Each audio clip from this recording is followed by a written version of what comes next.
plus 3 section C. Today we had one activity. The name of the activity is the spinny ball.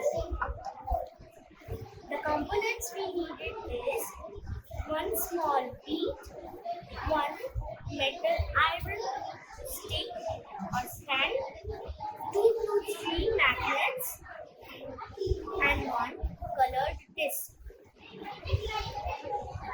We have to use it first on the straw. We have to put one white color is bead first. Then we have to put one disc. First level we have to put one magnet. Then we block the upper portion by holding. Then give a little push to it like this and it will move down. Then the disc will also rotate like this.